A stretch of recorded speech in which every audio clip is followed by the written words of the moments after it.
Dan Daler from ABC's Good Morning America is down in the general vicinity. Dan, can you tell us what has just happened? Yes, Peter, it's Don Daler down here. I'm 4 blocks north of the World Trade Center. The second building that was hit by the plane has just completely collapsed.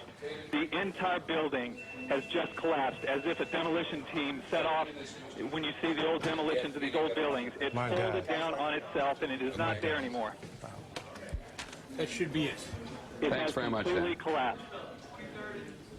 The whole side has collapsed? The whole building has collapsed. The whole building has collapsed? The building has collapsed. That's the southern tower you're talking about. Exactly. The second building that we witnessed the airplane enter had been, the top half had been fully involved in flame. It just collapsed. There is panic on the streets. Thousands of people running up Church Street, which is what I'm looking out on, trying to get away. But the entire, at least as far as I can see, the top half of the building, at least half of it, I can't see below that, half of it just started with a gigantic rumble, folded in on itself, and collapsed in a huge plume of smoke and dust.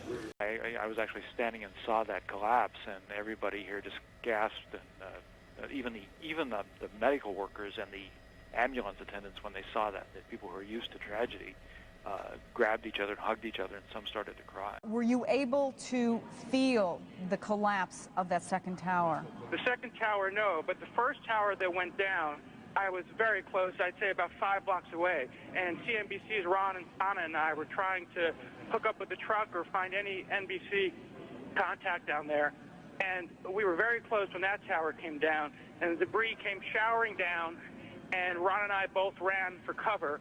I managed to get inside an alcove building, and all the scaffolding around collapsed in front of me and broke the window next to me, and I climbed inside that and stayed in there for about 10 minutes. I couldn't get out of there. It was pitch black outside. I was at the corner of Varick and Canal, which is about 10 to 12 blocks north of the World Trade Center, where roughly 300 to 400 people were gathered watching the flames and the smoke from both World Trade Centers going through the air. And I began to cross the street, and I heard a collective scream from this group of people. And I looked up, and the first World Trade Center that collapsed was falling down.